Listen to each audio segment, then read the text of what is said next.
श्री सत्यवादी वीर तेजाजी कथा व गौरवशाली इतिहास। जाट वीर धोलिया वंश, गांव खरनाल के मायर। आज दिन सुबह भन से बस्ती फूल छाए। शुभ दिन 14 वार गुरु शुक्ल माघ पहचान। सहस्र 130 में प्रगटे अवतारी ज्ञान।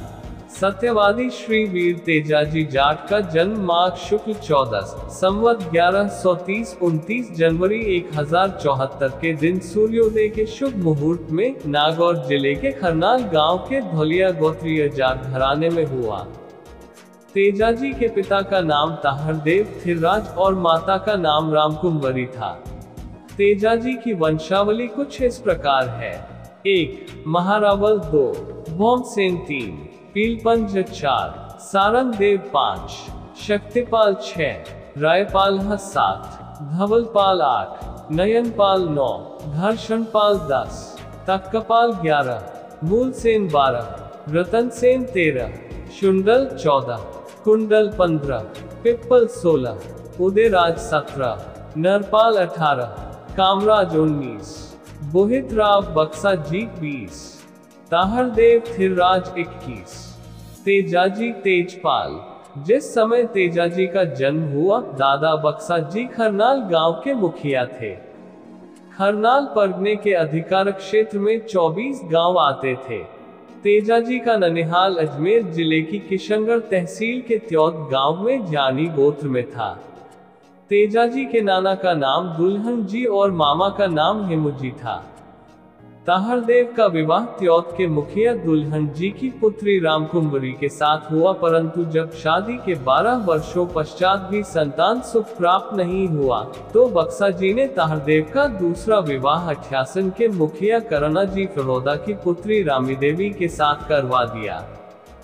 इधर पुत्र प्राप्ति के लिए रामकुंवरी भी अपने पति ताहरदेव से अनुमति लेकर अपने पीहर त्योद के जंगलों में गुरु मंगलनाथ के मार्गदर्शन में नाग देवता की आराधना करने लगी।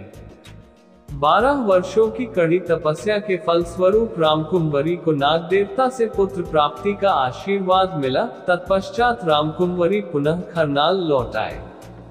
इस बीच रामी देवी से ताहरदेव को 5 पुत्र प्राप्त हुए: रूपजीत, रणजीत, गुणजीत, महेशजीत, नागजीत। समय बीतने पर रामकुंवरी के गर्भ से पुत्र तेजाजी व पुत्री राजल पैदा। रामकुंवरी ने पति ताहरदेव से तेजाजी के जन्म की खुशी में पुष्कर पूर्णिमा के दिन पुष्कर स्नान और वापसी में त्योद के जंगलों में नाग देवता की पूजा की इच्छा जताई। ताहरदेव ने सहर्ष स्वीकृति दी और तेजाजी के जन्म के 9वें महीने पुष्कर स्नान के लिए रवाना हुए। ताहरदेव के साथ उनके भाई आस्करण भी पुष्कर गए। पुष्कर में पनेर के मुखिया रायमल जी भी सपरिवार अपनी पुत्री पेमल के जन्म की खुशी में पुष्कर स्नान के लिए आए हुए थे। वहीं पर आस्करण और रायमल में मित्रता हो गई और बातों ही बातों में उन्होंने इस मित्रता को एक रिश्ते में बदलने की ठानी। तेजाजी और पेमल का विवाह करके रायमल जी ने ताहरदेव से तेजा और पेमल के रिश्ते की बात की। ताहरदेव भी इस रिश्ते के लिए सहर्ष तैयार हो गए। विवाह का मुहूर्त 2 दिन पश्चात विक्रम संवत 1131 की पुष्कर पूर्णिमा को गोधूली वेला में निश्चित किया गया। उस समय तेजाजी की उम्र मात्र 9 महीने और पेमल की उम्र 6 महीने थी। रीति रिवाजों के अनुसार विवाह की सहमति के लिए तेजा और पेमल के मामाओं को आमंत्रित किया गया। तेजा के मामा हेमुजी सही समय पर पुष्कर पहुंच गए, परंतु पेमल के मामा खाजू काला को जायल से पुष्कर पहुंचने में देर हो गई। खाजू काला जब पुष्कर पहुंचा, तेजा और पेमल के फेरे हो चुके थे और जब खाजू काला को पता चला कि उसकी भांजी का विवाह ताहरदेव के पुत्र तेजा के साथ संपन्न हुआ है, वह आग बबूला हो उठा। जायल के काला जाटों और धौलिया जाटों के मध्य पीढ़ियों पुरानी दुश्मनी थी। क्रोधित खाजू काला ने अपशब्दों का प्रयोग किया और तलवार निकाल ली। झगड़े में खाजू काला मारा गया। पहले से चली आ रही दुश्मनी में एक गांठ और पड़ गई। तेजा जी की सासू गोदलदे अपने भाई की मौत से काफी नाराज हुई और मन ही मन अपने भाई की मौत का बदला लेने और बेटी पेमल को अपने भाई के हत्यारों के घर न भेजने का प्रण लिया। समय बीतता गया और बक्सा जी ने वृद्धावस्था को देखते हुए खरनाल का मुखिया पद पुत्र ताहरदेव को दे दिया। प्रतिदिन की तरह एक बार जब तेजाजी बड़कों की छतरी में स्थापित शिवलिंग पर जल चढ़ाकर आ रहे थे, रास्ते में ठाकुर जी के मंदिर के बाहर भीड़ लगी देखी। नजदीक जाने पर पता चला कि पांचू मेघवाल नाम के बच्चे ने भूख से त्रस्त होकर ठाकुर जी के मंदिर में प्रवेश कर प्रसाद में से एक लड्डू उठा लिया था। इस बात से नाराज पुजारी उसकी पिटाई कर रहा था। तेजाजी ने पुजारी के लात घूंसों से पांचू को बचाया और सीने से लगाकर सांत्वना प्रदान की।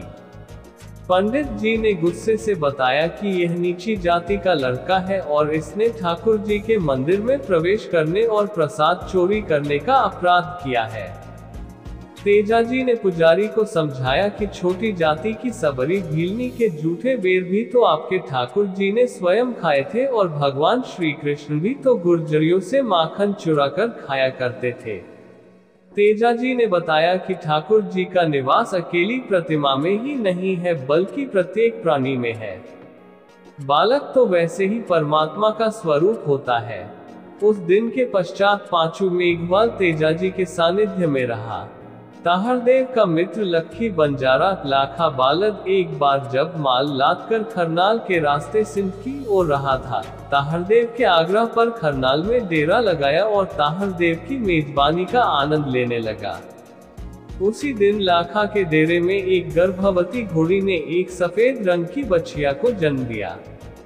बछिया के जन्म लेते ही उसकी मां मर गई। लाखा ने नवजात बछिया को उपहार स्वरूप बालक तेजा को दे दी। तेजाजी ने उस बछिया की सेवा शुश्रूषा की, उसे गाय का दूध पिलाकर बड़ा किया। तेजाजी ने उसका नाम लीलन रखा। लीलन तेजाजी की प्रिय सखी बन गई। समय अपनी गति से आगे बढ़ता रहा। तेजाजी ने अपने भाइयों के साथ पिता ताहरदेव और दादा बक्सा जी से मल्लयुद्ध और भाला चलाना सीखा। काका आस्करन ने तेजा को तलवार चलाना सिखाया। इसी बीच लुटेरों ने खेतों को देखने गए ताहरदेव और आस्करन पर धोखे से हमला किया और उनकी हत्या कर दी। पंचों ने पुनः बक्सा जी को खरनाल के मुखिया पद पर बिठाया। 9 वर्ष की उम्र में तेजाजी कुछ वर्षों के लिए अपने ननिहाल त्योद चले गए और वहीं पर गुरु मंगलनाथ से शिक्षा लेने लगे। त्योद में मामा हेमुजी से धनुर्विद्या और तलवारबाजी सीखना जारी रखा। 16 वर्ष के होने पर तेजाजी खरनाल वापस लौटे। उस समय खरनाल चोरों और लुटेरों के चौतरफा हमले झेल रहा था। तेजाजी ने आते ही खरनाल को चोर गिरोह के आतंक से मुक्ति दिलाई। गाज्यो गाज्यो जेठ आषाढ़ कंवर तेजारे, लगतो ही गाज्यो रे सावन भादवो, सूतो काई सुख भर नींद कंवर तेजारे, थारोहा साथिड़ा बीजय बाजरो। संवत 1160 का वर्ष था। इस बार इंद्रदेव कुछ ज्यादा ही मेहरबान हुए और जेठ आषाढ़ माह में ही भरपूर बारिश होने लगी।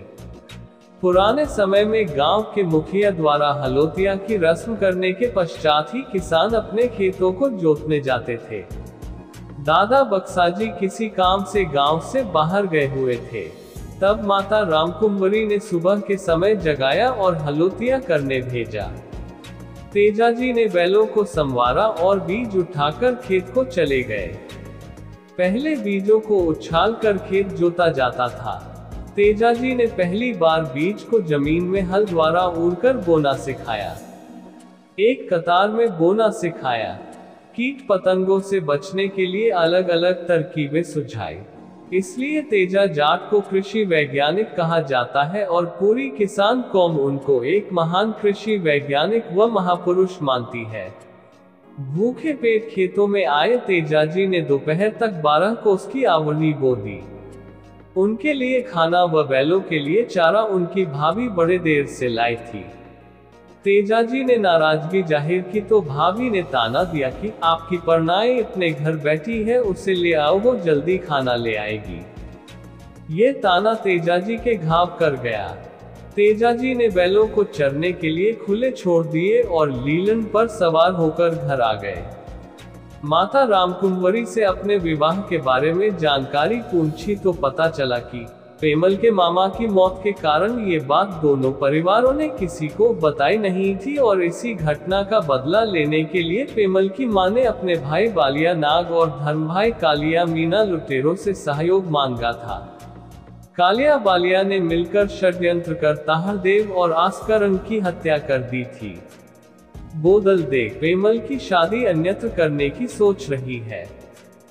तेजाजी को शादी की जानकारी प्राप्त हो चुकी थी। अब तेजाजी पेमल को लाने की तैयारी करने लगे। माता रामकुंवारी ने पनेर जाने से पहले बहन राजल को घर लाने का आदेश दिया ताकि भाभी पेमल का स्वागत करने के लिए तैयार रहे।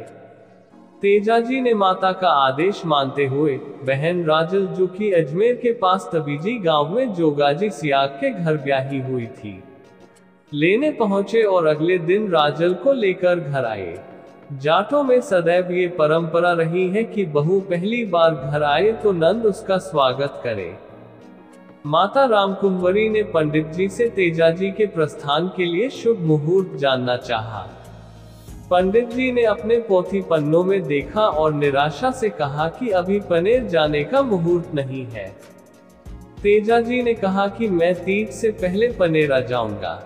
मैं मुहूर्त नहीं मानता। शेर जब जंगल में निकलता है तो वह किसी से मुहूर्त पूछकर नहीं निकलता। तेजाजी ने लीलन घोड़ी का श्रृंगार किया और सवार होकर पनेर के लिए अकेले ही निकल पड़े। रास्ते में बरसात होने लगी। तेजाजी नदी नाले लांघते हुए रात्रि में खरनाल पहुंचे। रात्रि विश्राम के लिए बाग के माली को 2 सोने की मोहर दी। लीलन ने रात में पूरे बाग को उजाड़ दिया। सुबह के समय बाग के माली ने जाकर पेमल को शिकायत की। बाग में रात्रि के समय एक परदेशी आया था जिसकी घोड़ी ने पूरे बाग को उजाड़ दिया है। पेमल ने परदेशी के बारे में जानकारी लेने के लिए भाभी को बाग में भेजा। तेजाजी ने जब अपना परिचय दिया तो पेमल की भाभी उन्हें पहचान गई और घर पधारने का निमंत्रण दिया। इधर जब सास बोदलदे को तेजाजी के पनेर आने की सूचना मिली तो काफी क्रोधित हुई। पेमल को जब भाभी से पता चला कि बाग में आया परदेशी उसका पति परमेश्वर है तो उससे रहा नहीं गया और वह अपनी सहेली लाछा गुर्जरी के साथ पानी लेने का बहाना बनाकर बाग की ओर गई। शाम के समय जब तेजाजी बाग से निकलकर रायमल जी के घर की ओर बढ़े तब पनघट पर पेमल और लाछा के साथ पहला साक्षात्कार हुआ। जब लीलन पर सवार तेजाजी ने रायमल जी की कोठ में प्रवेश किया, लीलन के घुंघरुओं की आवाज से गाय बिदक गई। पहले से क्रुद्ध सास बोदलदे ने ताना मारा, काला नाग खाए उसको, कौन है जिसने मेरी गाय बिदका दी। सासू बोदलदे के इन बोलों से तेजाजी दुखी हुए और लीलन की पीठ थपथपाए और बोले, जिन कदमों आए हो लीलन उन्हीं कदमों वापस लौट चलो। नुगरा की धरती पर वासो न करा। लीलन वापस मुड़कर रायमल जी की पोट से बाहर निकल गई।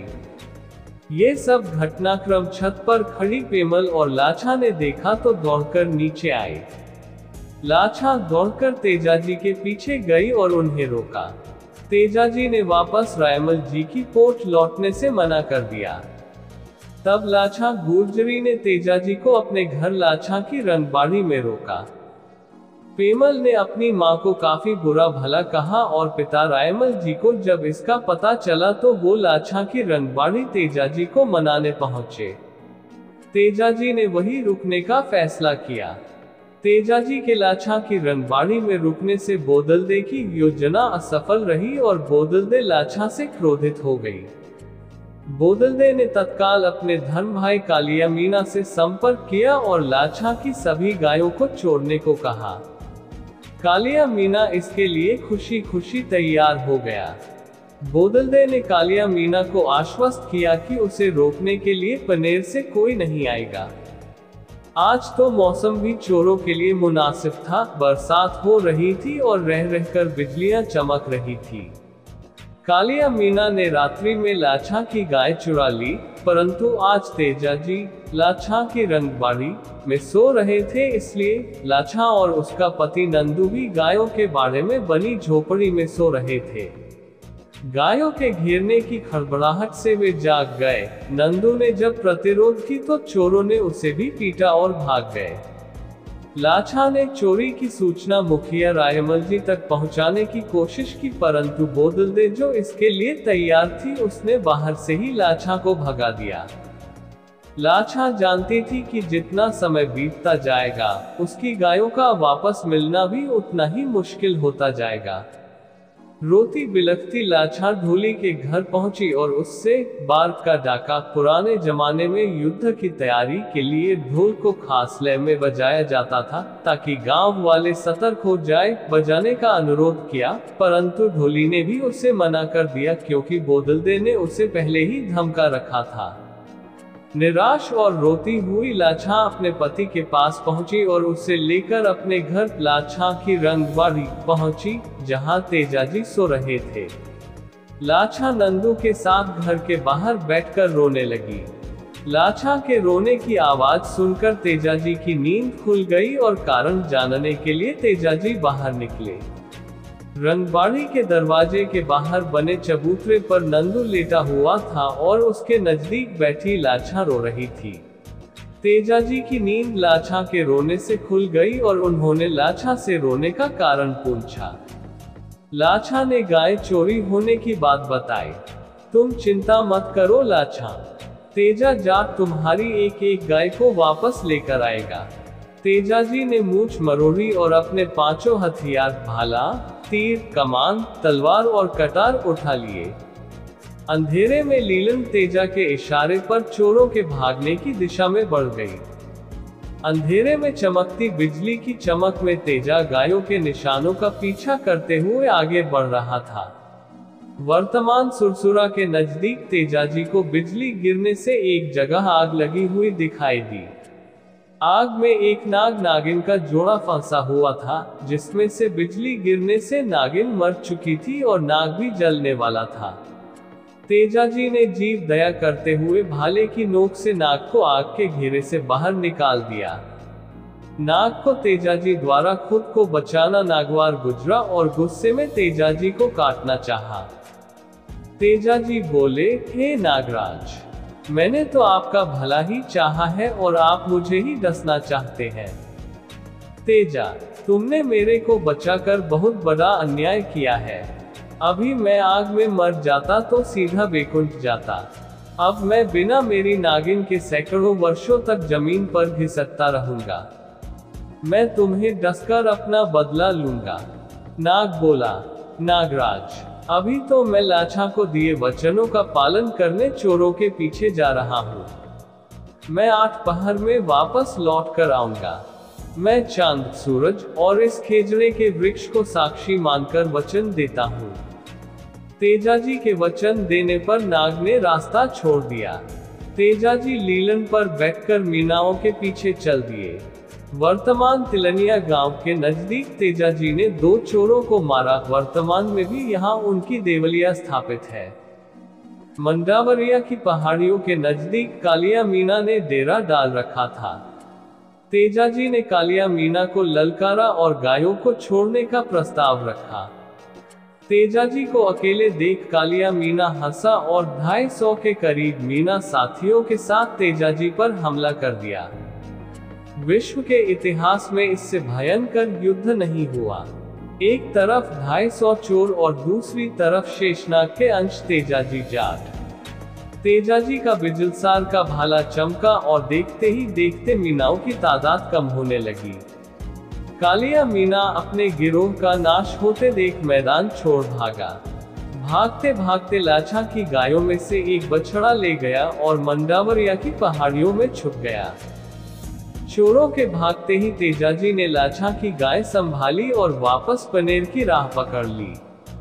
सवेरा होते होते तेजाजी लाछा की गायों को लेकर वापस पनेर पहुंच गए। लाछा अपनी गायों को देख बहुत खुश हुई, परंतु जल्दी ही पता चला कि एक बछड़ा काना केरड़ा गायों के साथ वापस नहीं लौटा।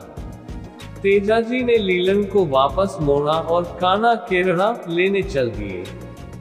इधर कालिया मीना तेजाजी के गाय लेकर जाने के बाद मंडावरिया की पहाड़ियों से निकला और 100 के करीब जो जीवित बचे साथी थे उनके साथ नरवर की पहाड़ियों की ओर बढ़ गया, जहां उसका पुराना मित्र बालिया काला था, जो तेजाजी से उसकी हार का बदला लेने में सहायता कर सकता था। तेजाजी जब मंडावरिया की पहाड़ियों के नजदीक पहुंचे, वहां मारे गए चोरों की लाशों के सिवा कोई नहीं था। तेजाजी ने वहां काना केरड़ा की तलाश की और जब नहीं मिला तो गीली जमीन पर चोरों के जाने की दिशा में बढ़ गए। कालिया मीना और बालिया काला दोनों नरवर की पहाड़ियों के नजदीक मिले और एक दूसरे का हाल जाना। कालिया ने जब बालिया काला से सहायता मांगी तो उसने मदद करने की हामी भरी।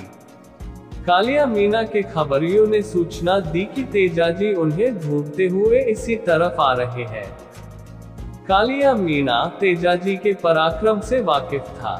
उसने आमने सामने की लड़ाई के बजाय बालिया काला के साथ नरवर की घाटी के दोनों तरफ छुपकर तेजाजी पर हमला किया। दोफरा और घात लगाकर किए हमले से तेजाजी बुरी तरह घायल हो गए। जगह जगह से लहू रिसने लगा, परंतु उनका भाला पूरी तेजी से चलता रहा। यहाँ लीलन ने भी अपना द्रोण रूप दिखाया। कई चोर लीलन के खुरों का निशाना बने। घायल तेजाजी ने कालिया बालिया के संपूर्ण गिरोह का नाश किया, दोनों पापियों का वध किया और काना केरड़ा को लेकर पनेर के लिए रवाना हुए। पनेर पहुंचकर तेजाजी ने लाछा गुर्जरी को काना केरड़ा सौंपा और लीलन को वापस वर्तमान सुरसुरा में उस स्थान पर पहुंचे जहां नाग उनका इंतजार कर राजा था। नागराज ने तेजाजी के लहू लुहान शरीर को देख डसने से मना कर दिया। तब तेजाजी ने अपनी जीभ पर डसने का निवेदन किया। तेजाजी ने अपना भाला आगे किया और नाग ने भाले पर कुंडली मारकर तेजाजी की जीभ पर डस लिया। तेजाजी ने वहीं नजदीक ही भेड़ चरा रहे आंसू देवासी को अपना मेमग मोलिया दिया और पेमल तक पहुंचने का वचन लिया। लीलन को खरनाल माता, दादा, बहन और भाई भौजाई को खबर पहुंचाने भेजा। वर्तमान में किशनगढ़ तहसील के सुरसुरा गांव में भाद्रपद शुक्ल दशमी संवत 1160 28 अगस्त 1103 नागराज के डसने से तेजाजी ने देह त्याग पर लोक के लिए गमन किया।